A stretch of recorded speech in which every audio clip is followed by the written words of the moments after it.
Madam President, throughout my more than 30 years in Congress, I have pushed our nation to stand up for human rights around the world.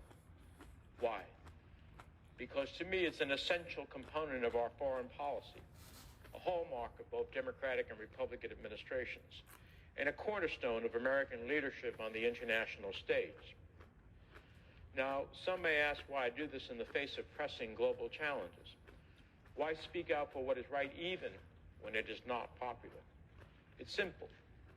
When we guard against genocide, when we prevent ethnic cleansing, when we speak out against atrocities, we uphold America's standing as a global force for good. And we recognize that countries that observe the human rights of its people are less likely to create conflict with other countries.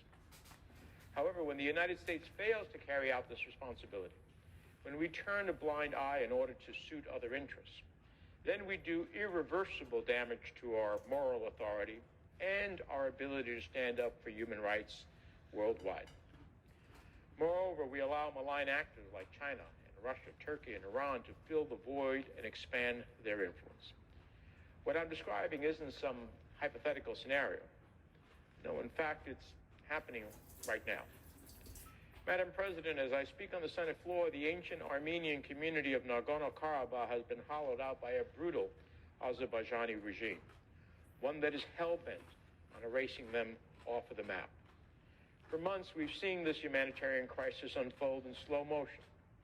First, it was the Azeri blockade of the Lachen corridor, a blatant violation of the 2020 ceasefire agreement between Armenia and Azerbaijan. As the only road in and out of the Karabakh Mountains, Azerbaijan's blockade of Lachen, that corridor, effectively cut off the flow of people, food, medicine, and basic supplies. It went on for months, even as Russian peacekeeping forces, supposedly there to enforce the ceasefire, stood idly by. In this way, Azerbaijan's government carried out an intentional campaign of suffering and starvation in Nagorno-Karabakh. With the corridor blocked, shelves cleared out. Fuel shortages prevented ambulances from responding to emergencies. Rolling blackouts kept hospitals from performing basic procedures. And studies found out that 1 out of every 3 deaths in the region was from malnutrition alone, with children waiting in line for bread in order to feed family members who were too weak to leave the house.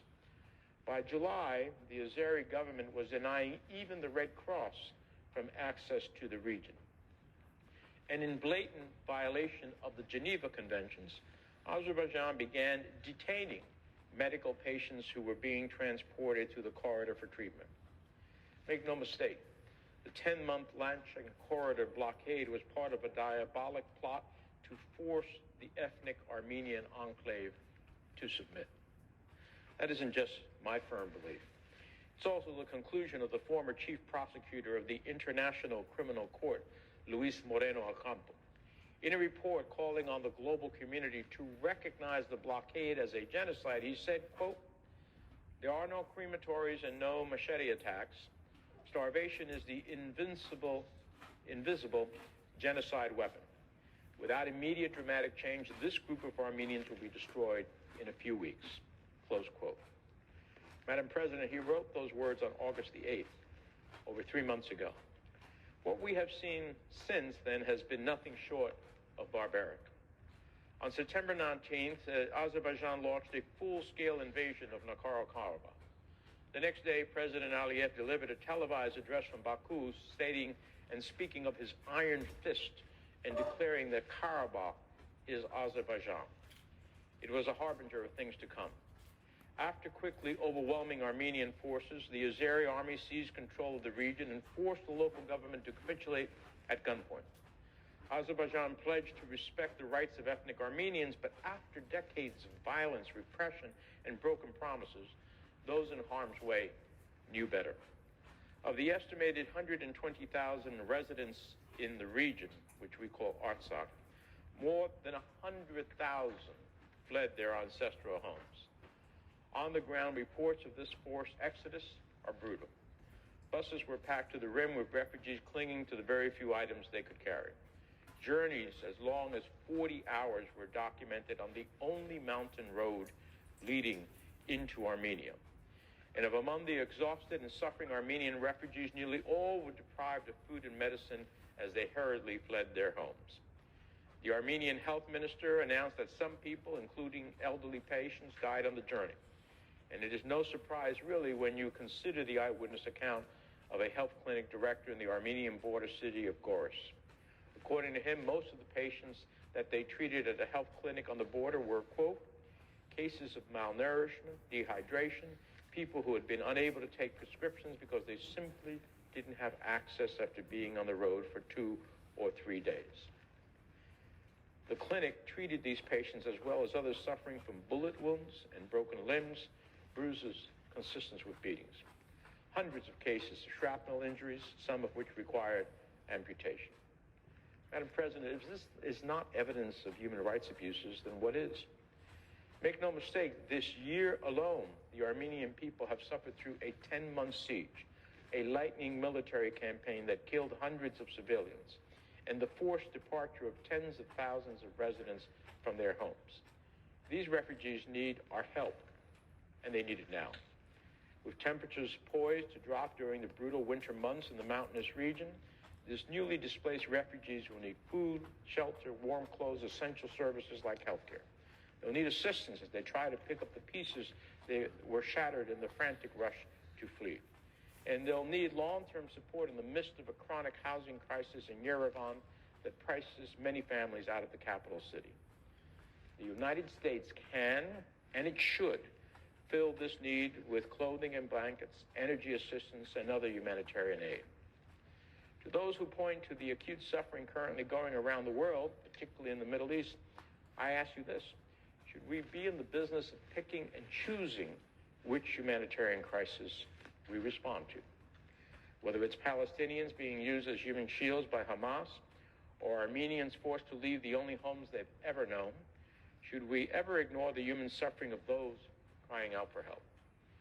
To me, it is a false choice to support aid for refugees in some circumstances, but not others. America has to continue to show up for displaced individuals everywhere they are found, especially as we defend human rights wherever they are violated. Above all, we must continue to press for accountability when it comes to those who violate human rights. Wherever assaults are launched without warning or provocation, whether it's Russia's unprovoked war in Ukraine, Azerbaijan's invasion of Nagorno-Karabakh, or Hamas's barbaric terrorist attack on Israel, we have to stand with our allies as they seek justice for victims in a way that upholds human rights and follows the laws of war. The eyes of the world are watching how the United States responds to these conflicts. And as we have done so many times before, we must leverage our position as a moral authority for good in order to deliver necessary aid to the affected regions. As I've said, human rights are a central tenet of our foreign policy. We cannot afford to lose sight of that in this moment, which is why we must continue to raise the plight of Nagorno-Karabakh in the halls of Congress. This cannot be a forgotten genocide, as so many others have been throughout history. We cannot lose sight of the task at hand, which is to stand in the breach and address the Azeri threat before it presses its advantage and seeks to seize more territory. That's right, more territory. President Aliyev has openly stated that he'd like to, quote, unite his country with its exclave in Nakhchivan by cutting through sovereign Armenian territory. The potential catastrophe that could set off cannot be overstated. The last thing we need in this region is further conflict between two states that share their borders with Iran and Turkey. Therefore, I submit to my colleagues that our top priority must be to stand in the breach and address the threats that Armenia continues to face before tensions again spiral out of control. We must invoke the language of what has happened here in terms of genocide, vowing to never forget the horrific actions that Azerbaijan carried out in its ruthless campaign. I, for one, will not stop or rest until a full accounting of Azeri atrocities is completed. I'll continue to oppose any and all military aid to Azerbaijan in light of their horrific human rights record. And the Biden administration should not be using the waiver authority it has to give Azerbaijan U.S. military assistance. And I'll make sure that what happened in Nagorno-Karabakh is never forgotten by the powers that be. Many of my colleagues will recall a previous instance when the moral line between right and wrong was so clear. It was during our successful effort to recognize the Armenian genocide after more than 100 years of equivocation and denials. That resolution did not come about in a single day. It did not come about in just one Congress. When I was a member of the House of Representatives, I helped introduce these resolutions every single Congress. And when I came to the Senate, I introduced them every single year as well until it finally passed with overwhelming bipartisan support in December of 2019. That victory, that long-awaited moment, was the result of years, if not decades, of dogged advocacy until justice was finally achieved. I'll never forget then, and I will never forget now. And in this same spirit, we cannot let this crisis fade from the memory. In the same way that we remember the millions of Armenians who were ruthlessly slaughtered by the Ottoman Empire, so too must we remember the lives lost in Nagorno-Karabakh and the tens of thousands of refugees who have been forced from their homes. We have to stand in solidarity with them today, tomorrow, and every day going forward. We must end our support for the Azeri government that perpetuated this assault. And we must sanction all those responsible for carrying out these despicable crimes against humanity. That, I believe, is the task before us in the Senate. It is a goal we must commit to if we are to shine as a beacon of hope for oppressed people around the world, to be that moral voice of clarity as it relates to human rights. You can't pick and choose. And so this is a moment to make sure that we stand up for those who have had their human rights ultimately denied as a result of the Azeri government, were forced out of to their historic homes, and now face the challenges of a bitter winter. We can make that bitter winter better. Thank you, Madam President. I yield the floor.